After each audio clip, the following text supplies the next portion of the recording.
नमस्ते बच्चों। आज का पाठ है माटी वाली। इसके लेखक विद्यासागर नौटियाल जी हैं। जाने माने साहित्यकार विद्यासागर नौटियाल का जन्म 20 सितंबर 1933 में टिहरी के माली देवल गांव में हुआ। 13 साल की उम्र में शहीद नागेंद्र सकलानी से प्रभावित होकर सामंतवाद विरोधी प्रजामंडल से जुड़ गए। रियासत ने उन्हें टिहरी के आज़ाद होने तक जेल में रखा। वे वन आंदोलन, चिपको आंदोलन के साथ पहली कविता भैंस का कट्या 1954 में इलाहाबाद से प्रकाशित होने वाली साहित्यिक पत्रिका कल्पना में प्रकाशित हुई। उन्होंने उपन्यासों, कहानियों के साथ मोहन गाता जाएगा जैसा आत्मकथ्य भी लिखा। अब तक उनके 6 उपन्यास और 3 कहानी संग्रह प्रकाशित हुए हैं। यमुना के बागी बेटे शीर्षक से आया उनका उपन्यास एक नए विषय के साथ गंभीर प्रयोग है। इकाई की पहली रचना माटी वाली एक कहानी है। इस कहानी में विस्थापन, बच्चों विस्थापन का अर्थ होता है कि किसी स्थान पर बसने वाले लोगों को वहाँ से हटाना। तो इस कहानी में विस्थापन की समस्या से उपजी पीड़ा व प्रताड़ना को प्रभावशाली ढंग से समझाया गया है। जीविकोपार्जन के लिए घर घर माटी पहुंचाने को विवश वृद्ध स्त्री किस प्रकार से गरीबी से संघर्ष करती हुई, परिश्रम करती हुई अपनी संवेदनशीलता का परिचय पूरी कहानी में देती है। उस वृद्ध स्त्री के ऊपर जिम्मेदारियों का बोझ है और वह अपनी जिम्मेदारियों को समझती भी है। पति की मृत्यु उस संघर्षशील वृद्ध स्त्री को उतना नहीं तोड़ती जितना यह जवाब कि बुढ़िया मुझे ज़मीन का कागज़ चाहिए, रोजी का नहीं। और बांध बनने में के बाद मेरे को क्या खाने को मिलेगा साहब। इस प्रकार से पूरी कहानी में मार्मिकता का चित्रण दिखाई देता है। यह एक संवेदनशील, मन को कचोटने वाली, कर्मशील वृद्ध स्त्री की कहानी है कि गरीब आदमी का संसार नहीं उजड़ना चाहिए। तो आइए पाठ पढ़ते हैं। शहर के सेमल का तप्पड़ मोहल्ले की ओर बने आखिरी घर की खोली में पहुंचकर उसने दोनों हाथों की मदद से अपने सिर पर धरा बोझ नीचे उतारा। सेमल का तप्पड़ मोहल्ले का नाम है और उस मोहल्ले में बने हुए जो आखिरी घर है, उस वृद्ध स्त्री ने उस आखिरी घर में अपने दोनों हाथों की मदद से अपने सिर पर धरा अर्थात अपने सिर पर उठाया जो बोझ था उसे उसने नीचे उतारा और मिट्टी से भरा एक कंटर, कंटर मतलब पात्र, मिट्टी से भरा हुआ एक पात्र जो है उस वृद्ध स्त्री ने अपने सिर से नीचे उतारा। वो कौन थे? माटी वाली। टिहरी शहर में शायद ऐसा कोई घर नहीं होगा जिसे वह ना जानती हो या जहां उसे ना जानते हो। कहने का आशय यह है कि टिहरी शहर के सभी घरों के रहने वाले लोगों को वह जो माटी वाली वृद्ध स्त्री है वो सबको जानती है और टिहरी शहर के रहने वाले सभी लोग उस स्त्री को जानते हैं, माटी वाली को। घर के कुल निवासी, बरसों से वहाँ रहते आ रहे किराएदार, उनके बच्चे, तलक, तलक मतलब बेटा भी, है ना। तो घर के सारे रहने वाले लोग, कुल माने संख्या, घर के सारे रहने वाले जो लोग हैं जो वहाँ पर किराएदार रहते हैं और किराएदार के बच्चे सभी उस माटी वाली को जानते हैं।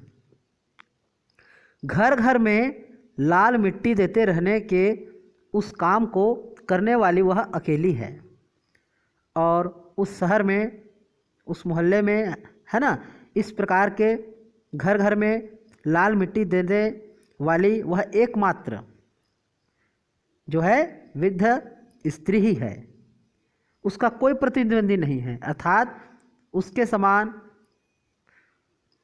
इस प्रकार का कोई काम करने वाला वहाँ पर कोई दूसरा नहीं है। उसके बगैर तो लगता है टिहरी शहर के कई एक घरों में चूल्हों का जलना मुश्किल हो जाएगा।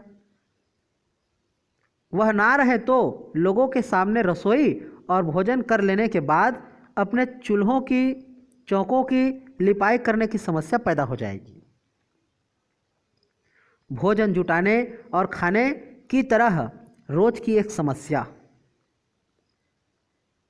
तो कहने का आशय यह है कि वह जो वृद्ध स्त्री है वह जो है उस गांव में मिट्टी बेचने का काम करती है और चूल्हों का लिपाई पोताई का भी काम करती है, और वह उस शहर या गांव में एक ही स्त्री है जो ऐसा काम करती है। अगर वह ना आए तो घर में चूल्हो चौकी की लिपाई नहीं हो पाएगी, है ना। घर में साफ लाल मिट्टी तो हर हालत में मौजूद रहनी चाहिए। चूल्हों चौकों को लिपने के अलावा साल 2 साल में मकान के कमरे दीवारों की गोबरी लिपाई करने के लिए लाल माटी की ज़रूरत पड़ती है। शहर से अंदर कहीं माटा खान है नहीं, तो इस प्रकार से घरों की साफ़ सफाई, पहले मिट्टी का घर हुआ करता था तो उस पर चिकनी मिट्टी से उसको छवाई किया जाता था, चिकनाई किया जाता था और गोबरी से लिपाई किया जाता था, है ना, गोबर से। तो ये काम केवल वह जो है वृद्ध स्त्री ही ऐसा कर पाती थी या करती थी, और कोई वहाँ दूसरा नहीं था।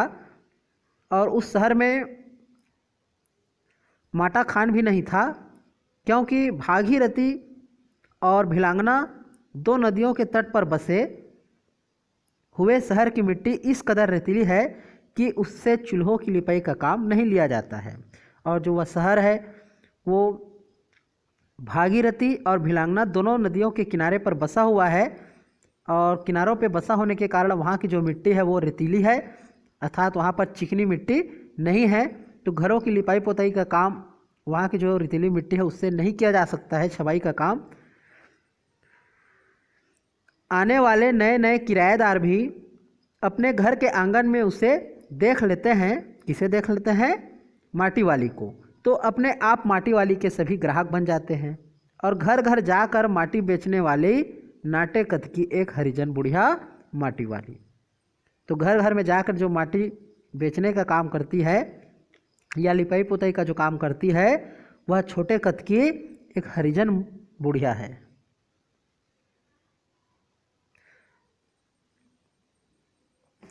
शहरवासी सिर्फ माटी वाली को ही नहीं, उसके कंटर को भी अच्छी तरह पहचानते हैं। कंटर माने पात्र, जिसमें वह अपना क्या रखती है? मिट्टी रखती है। तो शहरवासी के जो लोग हैं ना, शहर में रहने वाले जो लोग हैं, वो केवल माटी वाली को ही नहीं बल्कि उसके पात्र को भी अच्छी तरह से पहचानते हैं। रद्दी कपड़े को मोड़कर बनाए गए एक गोल डिल्ले के ऊपर लाल चिकनी मिट्टी से छुलबुला भरा कनस्तर टिका रहता है। और रद्दी कपड़ा माने पुराने कपड़े, बेकार कपड़े को जो माटी वाली जो वृद्ध बुढ़िया स्त्री है वो जो है उसे मोड़ करके अपने सिर के ऊपर, है ना, डिल्ले बनाकर, हम लोग उसे क्या कहते हैं? गुढ़ी, है ना, गुढ़ी बनाकर उस चिकनी मिट्टी से भरा हुआ जो पात्र है, कंटर है ना, और वो कंटर किससे बना है ना, ये आएगा आगे पढ़ेंगे तो। और उस लाल चिकनी मिट्टी से छुलबुला भरा कनस्तर उस गुढ़ी पर टिका रहता है। उसके ऊपर किसी ने कोई ढक्कन लगा हुआ नहीं देखा, और जो क्या है? पात्र है मिट्टी रखने का, उसमें ढक्कन नहीं है। अपने कंटर को इस्तेमाल में लाने से पहले वह उसके ऊपरी ढक्कन को काटकर निकाल फेंकती है। कौन निकाल फेंकती है? वह वृद्ध बुढ़िया माटी वाली। तो उसका जो क्या है, जो पात्र है वो टीपा का बना हुआ है ना। हम लोग टीपा देखते हैं तेल का, उसी तेल के टीपे को ऊपर भाग को, ढक्कन को क्या कर चुकी है? काट चुकी है। क्यों काट चुकी है? क्योंकि माटी भरने और माटी निकालने में उसे क्या हो? आसानी हो।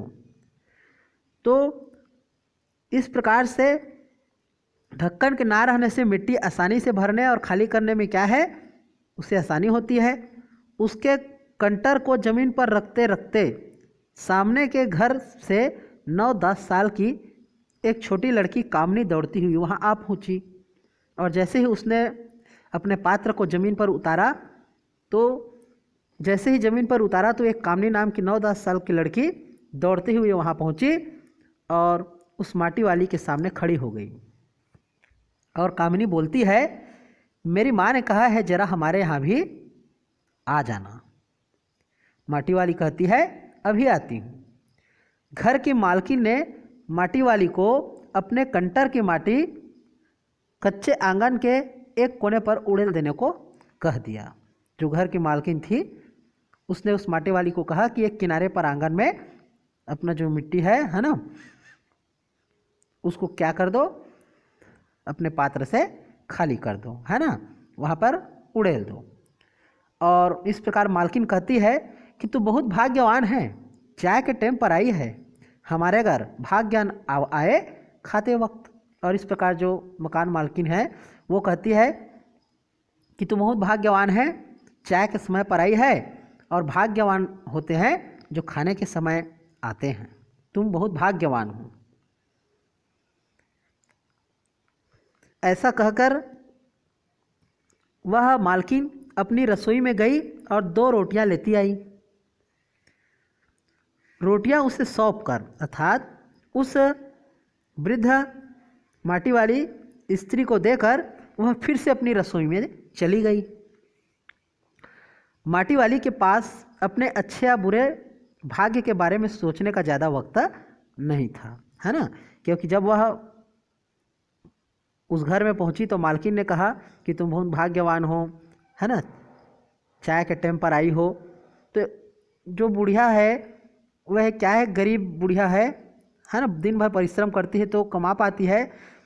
तो जब वह ऐसा मालकिन कहती है तो वो अपने बारे में नहीं सोचती है कि मैं क्या अपने भाग्य के बारे में सोचूंगी, है ना, मेरा भला क्या भाग्य आएगा।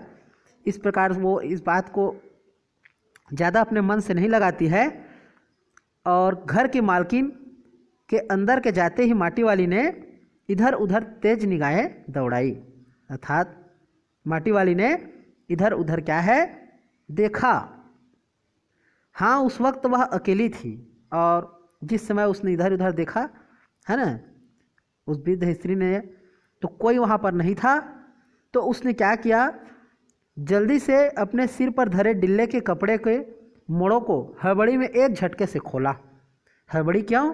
क्योंकि कोई देख ना ले, इसलिए वो जल्दबाजी में क्या की, जल्दी से जल्दी, कोई नहीं देख रहे हैं तो उसने अपने जो गुढ़ी है, जो डिल्ला है, उसे क्या कर दिया, खोल लिया और उसे सीधा कर दिया, है ना, फैला लिया। फिर एक हरा तिरछा खुल जाने के बाद वह पुरानी चादर के एक फटे कपड़े के रूप में प्रकट हुआ। तो इस प्रकार से एक फटा चादर पुराना था, तिरछा, जिसको उस माटी वाली बुढ़िया ने जो है डिल्ला बनाया था। मालकिन के बाहर आंगन में निकलने से पहले उसने चुपके से अपने हाथ में थामी 2 रोटियों में से एक रोटी को मोड़ा और उसे कपड़े पर लपेट कर गांठ बांध दी। और जब मालकिन रसोई के अंदर गई थी, रसोई से बाहर उसके आने के पहले उसने जो है उस रोटी को अपने उस डिल्ले में क्या कर लिया, बांध दिया एक किनारे पर, है ना, और साथ ही अपना मुंह यूं ही चबाकर खाने का दिखावा करने लगी जैसे कि मैं पहले रोटी खा चुकी हूँ।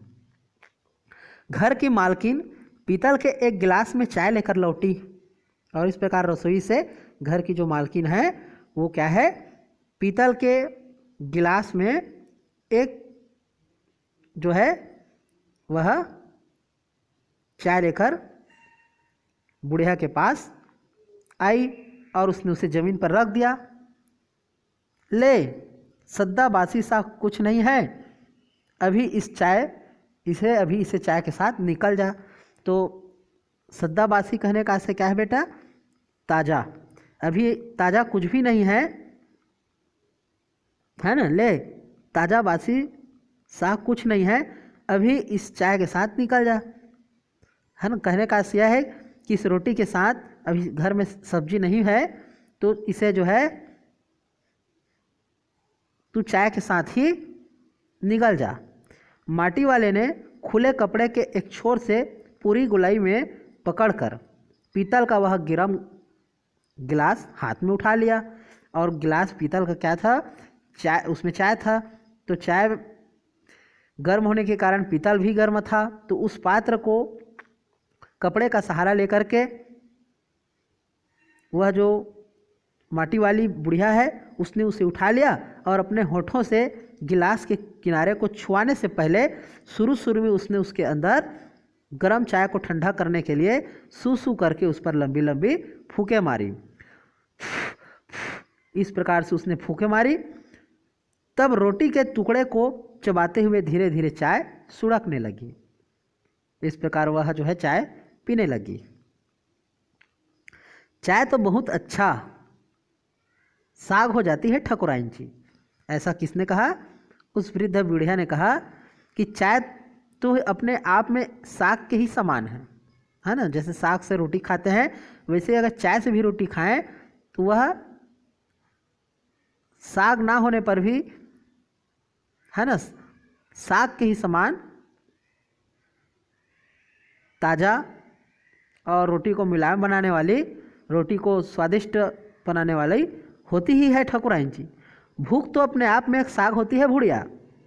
ऐसा कौन कहती है? मालकिन कहती है कि भूख तो अपने आप में एक साग होती है बुढ़िया। तू ही बता, भूख मीठी कि भोजन मीठा? तो बच्चों, भूख मीठा होता है। अगर भूख लगे तो भोजन अच्छा ही लगता है। तुमने अभी तक पीतल के गिलास संभाल कर रखे हैं। वह जो बुढ़िया स्त्री है वो कहती है, वृद्ध जो स्त्री है, कि तुमने अभी तक पीतल के गिलास संभाल कर रखे हैं।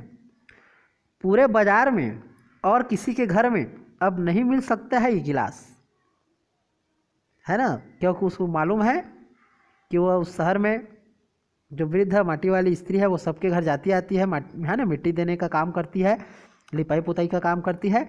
तो वो बताती है कि अब किसी के घर में ऐसा गिलास नहीं है, यह सिर्फ तुम्हारे ही घर में है।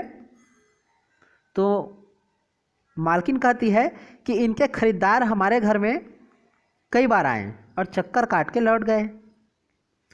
पुरखों की गाढ़ी कमाई से हासिल की गई चीज़ों को हराम के भाव बेचने में मेरा दिल गवाही नहीं देता है। दिल गवाही ना देना ये एक मुहावरा है बेटा। मन में किसी बात की संभावना होना, है ना। तो वो मालकिन कहती है कि हमारे पूर्वजों ने बड़े परिश्रम से, गाढ़ी कमाई माने बहुत परिश्रम से इनको खरीदा होगा और सस्ते दामों पर जो बाहर में कबाड़ी वाले खरीदार आते हैं वो सस्ते दामों पर इसे ले जाएंगे। मांगते हैं अगर मैं दूंगी तो वो सस्ते दामों पर ही लेंगे। इसलिए पूर्वजों की जो परिश्रम से, है ना, जो धन अर्जित करके उन्होंने यह जो है पात्र गिलास लिया है, उसको मेरा मन नहीं करता है कि मैं किसी को सस्ते दाम पर दूं या उनकी सामान को बेचूं। पता नहीं बेचारे लोग अपने जीभ पर कोई स्वादिष्ट चटपटी चीज़ रखने के बजाय मन मसोस कर 2-2 पैसा जमा करके इस पात्र को खरीदे होंगे। मन मसोच कर रहना ये भी एक मुहावरा है। मन के भाव को मन में ही दबा देना, है ना। जैसे उनको खाने का मन रहा होगा लेकिन अपने खाने के मन को दबा करके पता नहीं ये पात्र लिए होंगे। तमाम चीज़ें जिनकी हमारे लोगों की नज़रों में आज के समय में कोई कीमत नहीं है, बाज़ार में उनको अगर जाकर भाव पूछो दुकानदारों से तो दिमाग चकराने लगता है। दिमाग चकराना माने दिमाग काम ना करना या समझ में नहीं आना, है ना। तो बाजार जाओ, पीतल का भाव पूछो तो दुकानदार के पास उसका कोई भाव नहीं है, औने पौने दाम में वो ले लेता है। और हम बाजार जाकर अगर पीतल खरीदें तो भाव पूछो तो बहुत ज़्यादा बताने लगते हैं। और जो हमारे घर में व्यापारी आते हैं वे हमारे घरों में हराम के भाव इकट्ठा करके ले जाते हैं, सस्ते दामों पर हमारे सामान को खरीद कर पुराने ले जाते हैं। आज के समय में तमाम बर्तन भाड़े, कांसे के बर्तन भी गायब हो रहे हैं सब घरों से। इतनी लंबी बात नहीं सोचते बाकी लोग। वह बुढ़िया कहती है कि इतनी पुराने समय के प्रति तुम्हारा जो विचार है बहुत सुंदर है, ऐसा सभी लोग नहीं सोचते। अब जिस घर में जाओ तो लोग स्टील के ही पात्रों का उपयोग करते हैं या कांच के बर्तनों का उपयोग करते हैं अथवा चीनी की मिट्टी का। अपनी चीज़ों का मोह बहुत बुरा होता है। मैं तो सोचकर पागल हो जाती हूँ कि अब इस उम्र में इस शहर को छोड़कर हम जाएंगे कहाँ। बच्चों, ये कहानी का दूसरा भाग है। उस शहर में जो दो नदियाँ हैं, भिलांगना और भागीरथी, उन नदियों पर सरकार जो है बांध बना रही है ना, बांध बना रहा है। तो बांध बन जाने के कारण उस शहर में पानी भर जाएगा और जो वहाँ की बस्ती है ना, जो वहाँ के रहने वाले लोग हैं, जो बस्ती बसा हुआ है, सरकार उन लोगों को मुआवजा दे रहा है और उनको किसी दूसरे जगह पर बसाने के लिए उनको जगह प्रदान कर रहा है। तो ऐसी स्थिति में मालकिन कहती है कि बहुत बुरा है, बरसों से हम यहाँ पर रह रहे हैं। मैं सोचकर पागल हो जाती हूँ, मैं है ना दुखी हो जाती हूँ कि अब जीवन भर का जीवन यहीं पर कटा है, गांव में, शहर में, है ना, सारा उम्र, और इस अवस्था में छोड़कर हम शहर को जाएंगे तो जाएंगे कहाँ। तो उनकी इस बात को सुन करके बेचारी मिट्टी वाली जो वृद्ध स्त्री है वो सोचती है कि ठकुराइन जी जो ज़मीन जायदादों के मालिक हैं वे तो कहीं ना कहीं ठिकानों पर जाएंगे ही, क्योंकि सरकार बांध बना रहे हैं ना, बना रहा है नदी पर। तो जिनका जिनका घर डूबेगा, जो जो बस्ती डूबेंगे, सरकार उनसे क्या है, उनके कागजात ज़मीन के मांग रहे हैं और उन्हीं कागजातों के आधार पर वो उनको ज़मीन देंगे। परंतु बेचारी जो माटी वाली है उसके पास कोई कागजात नहीं है, है ना, उसके पास कोई ज़मीन नहीं है। तो वह सोचती है कि मेरा क्या होगा, मेरी तरफ देखने वाला तो कोई भी नहीं। इस प्रकार चाय खत्म कर कर माटी वाली ने एक हाथ में अपना कपड़ा उठाया, दूसरे में खाली कंटर, और खोली से बाहर निकलकर, उस घर से बाहर निकलकर सामने के घर में चली गई। और इस प्रकार से वो दूसरे घर में चली गई। वही उसका काम है, मिट्टी देना, लिपाई पुताई करना। उस घर में भी कल हर हालत में मिट्टी ले आने का आदेश के साथ उसे 2 रोटियां मिल गई। तो बच्चों, इस प्रकार से उसे दूसरे घर में भी 2 रोटियां मिल गई। जब वह पहले घर में गई थी तो भी उसे 2 रोटियां मिला था ना, मिला था, जिसमें से एक रोटी उसने अपने डिल्ले पर क्या कर ली, छुपा ली थी, और एक रोटी को चाय के साथ खाई थी। तो अब 2 रोटियां मिल गया, है ना, दूसरे घर में। तो उसके पास कितनी रोटियां हैं, 3 रोटियां हैं। उसने उन 2 रोटियों को अपने कपड़े के एक दूसरे छोर में बांध लिया, है ना, किनारे पे बांध लिया। लोग जाने या ना जाने, वह ये रोटियां अपने बुढ़े के लिए ले जा रही हैं। और ये 2 रोटियां वो जो है अपने पति के लिए, जो कि बूढ़ा हो चुका है, उसके लिए ले जा रही है। उसके घर पहुंचते ही अशक्त बूढ़ा कातर नज़रों से उसकी ओर देखने लगता है। कातर नज़रों से देखना माने व्याकुल, परेशान, कष्ट, दुखी। तो जैसे ही वह अपने काम को संपन्न करके जब जब भी घर जाती थी तो घर में अकेला पड़ा, अशक्त माने कमज़ोर, शक्तिहीन, है ना, जिसमें अब उतनी शक्ति नहीं है शारीरिक। तो उसका जो पति है बूढ़ा, वो जो है राह तकता रहता था। इस तरीके से वह घर में रसोई बनने का इंतज़ार करने लगता था।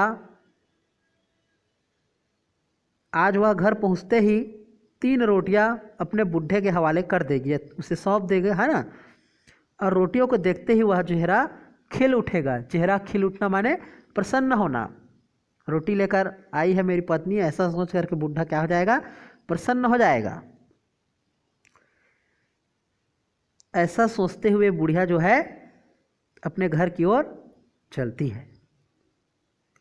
साथ ही साथ ऐसा भी बोल देगी कि साग तो कुछ भी नहीं अभी, है ना, सब्जी नहीं है अभी। और तब उसे वही जवाब सुनाई देगा। वह जो उसका पति है वो कहेगा, भूख मीठी की भोजन मीठा, ऐसा वो बोलेगा। ऐसा सोचते विचार करते हुए बेचारी अपने घर की ओर चलती है। उनका गांव शहर के पास नहीं था, है ना, शहर से बहुत दूर था। कितना ही तेज चलो फिर भी घर पहुंचने में 1 घंटा लग ही जाता था।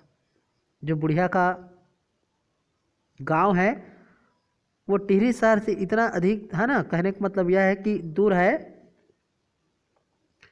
कि वो कितना भी जल्दी चले उसको अपने घर तक पहुंचने में 1 घंटा ही लग जाता है। रोज सुबह निकल जाती है अपने घर से, पूरा दिन माटा खान में मिट्टी खोदने, फिर सभी घरों में मिट्टी पहुंचाने में बेचारी का समय बीत जाता है। इस प्रकार शाम होने को आती है तो अपने घर की ओर चलती है तो रात हो जाती है। बेचारी के पास कोई खेत भी नहीं है, उसके पास एक ज़मीन का छोटा सा टुकड़ा भी नहीं। झोपड़ी में बेचारी निवास करती है और इसी प्रकार से माटी बेचकर अपने जीविकोपार्जन करती है।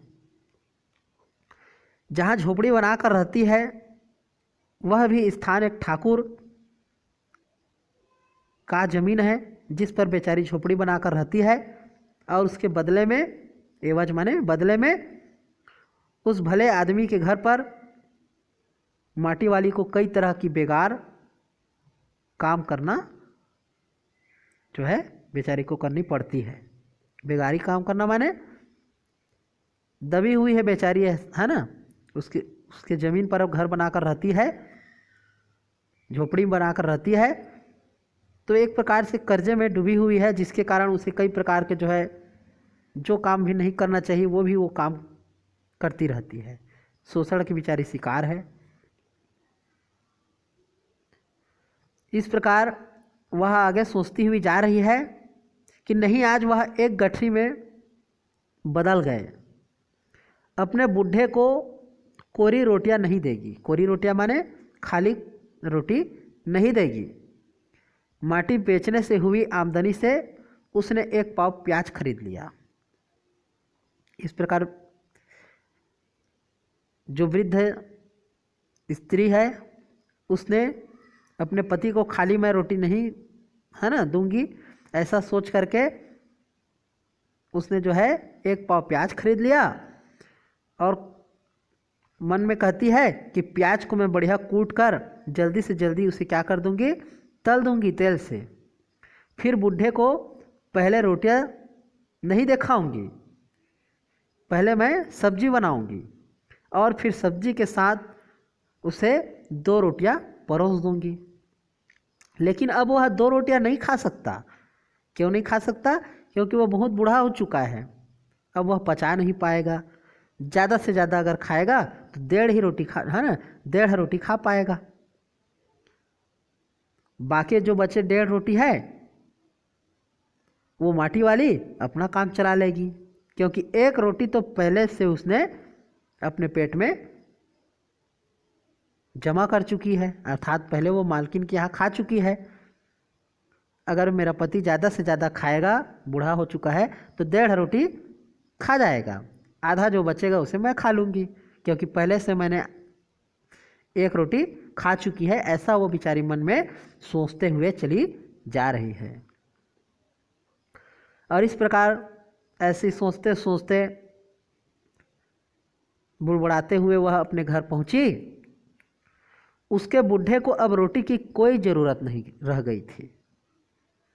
आज के बाद उसका बुढ़ा कभी रोटी नहीं खाएगा। क्यों? क्योंकि माटी वाली के पाँव की आहट सुनकर आज वह हमेशा की तरह चौंका नहीं। जब भी माटी वाली अपने घर जाती थी तो उसका पति व्याकुल और परेशान होकर कष्ट से अकेला व्यथित अपने पत्नी की ओर निगाह किए देखता था, लेकिन आज ऐसा उसने कुछ भी नहीं किया, ना ही नजरें घुमाई। तो जो वृद्ध माटी वाली जो स्त्री है वो घबरा गई। अरे आज मेरा पति मेरी ओर नहीं देख रहा है, आज घबराया हुआ नहीं है, आज उसके शरीरों में है ना जो है हलचल नहीं है। इस प्रकार डरी घबराई हुई बेचारी अपने पति को छूकर देखती है तो उसका जो पति है वह अपनी माटी को छोड़कर जा चुका होता है। बेचारा जो है इस संसार को छोड़कर जा चुका होता है, मर चुका होता है।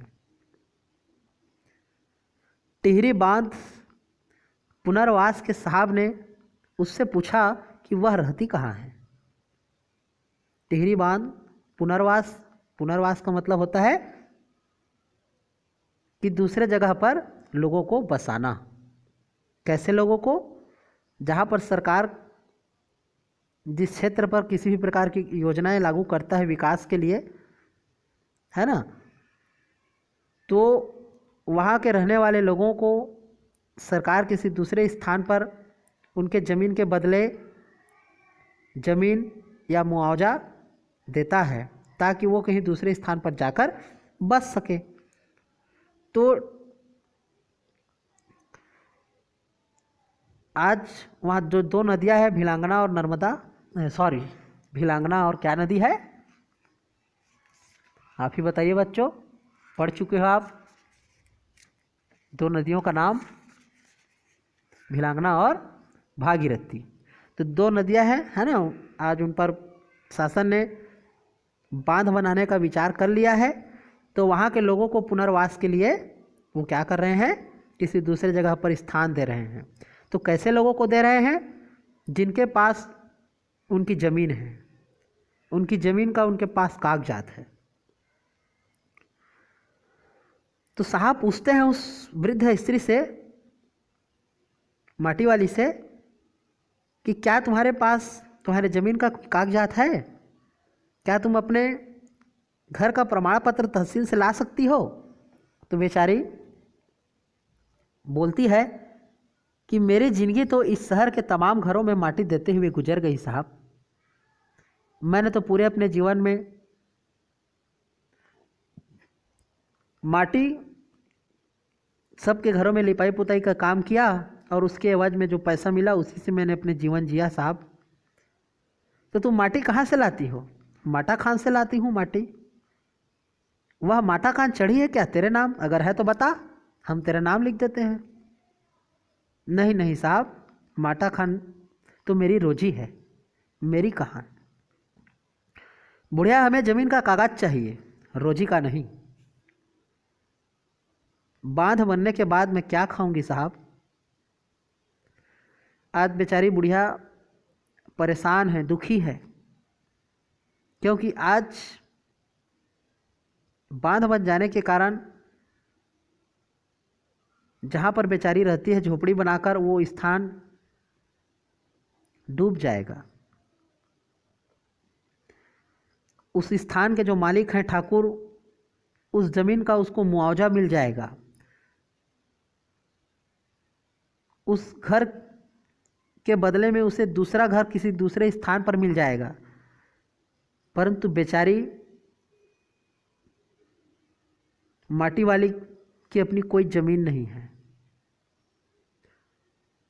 उनके पास कोई प्रमाण नहीं है, जिनके अभाव में बेचारी का जीवन कष्ट और दुख से भर गया है। और उसके कष्ट और दुख को दूर करने में जो अधिकारी है वो भी किसी भी प्रकार से उनकी कोई मदद और सहायता नहीं कर रहे हैं। तो बेचारी कहती है, बांध बनने के बाद मैं क्या खाऊंगी साहब। तो अधिकारी बोलता है, इस बात का फैसला हम नहीं कर सकते, वह बात तो तुझे खुद तय करनी पड़ेगी। तू क्या खाएगी, कहाँ जाएगी, तू जान। तेरे पास ज़मीन है तो बता, ज़मीन का कागजात है तो बता, और नहीं है तो हम क्या करेंगे। टिहरी बांध की 2 सुरंगों को बंद कर दिया गया। बांध बन गया और 2 जो सुरंग है उसको बंद कर दिया। इस प्रकार से शहर में पानी भरने लगा। शहर में आपाधापी मची है। आपाधापी मतलब हलचल, भाग दौड़, लोग भाग रहे हैं। शहर में पानी भर रहा है, लोग उस स्थान को छोड़कर जा रहे हैं जहाँ पर शासन ने उसे कुछ है ना किसी दूसरे जगह पर रहने के लिए ज़मीन दिया है। तो सब अपनी अपनी व्यवस्था में लगे हुए हैं और सभी जा रहे हैं, भाग रहे हैं, क्योंकि वहाँ पर पूरा पानी भर चुका है। और पानी भरने के कारण सबसे पहले वहाँ जितने भी शमशान घाट थे वो सभी शमशान घाट डूब गए। लेकिन माटी वाली बेचारी बुढ़िया वृद्ध अपनी झोपड़ी के ही बाहर बैठी थी और वह गांव वालों के जो आ जा रहे थे उनसे एक ही बात बेचारी कह रही थी कि गरीब आदमी का शमशान नहीं उजाड़ना चाहिए। बेचारी के कहने का भाव यह है कि जो गरीब होते हैं वे अपने जीवन भर संघर्ष परिश्रम करके बड़ी कठिनाई से अपना जीवन जीते हैं, जो कि एक मरे हुए व्यक्ति के ही समान होता है। और मरे हुए व्यक्ति का घर शमशान होता है, और अगर शमशान ही डूब जाए तो फिर गरीब आदमी जाएगा कहाँ। जब शमशान ही छीन जाएगा तो गरीब आदमी बसेगा कहाँ। आज मेरी परिस्थिति को देखने वाला कोई नहीं, अधिकारी को मतलब नहीं है, सरकार को मतलब नहीं है। जिसके पास ज़मीन है, जिसके पास ज़मीन का कागजात है, सरकार ने तो उनको उनके ज़मीन के बदले ज़मीन दिया, पैसा दिया। लेकिन मेरे पास ऐसा कुछ भी नहीं है, तो सरकार ने मेरी किसी भी प्रकार से परवाह नहीं किया। और आज मैं जो झोपड़े में निवास कर रही थी वह भी मुझसे छीन गए। जो मैं इस शहर में रोजी रोटी रोज का माटी बेचकर, घरों के चूल्हों को लीप कर, घरों की दीवारों को चिकना लिपाई करके जो अपने जीविकोपार्जन का गरीबी से गुजारा कर रही थी, आज वह भी मुझसे छीन गई। और इसका किसी को भी किसी भी प्रकार से कोई परवाह नहीं। इस प्रकार बेचारी कहती है कि गरीब आदमी का शमशान नहीं उजड़ना चाहिए।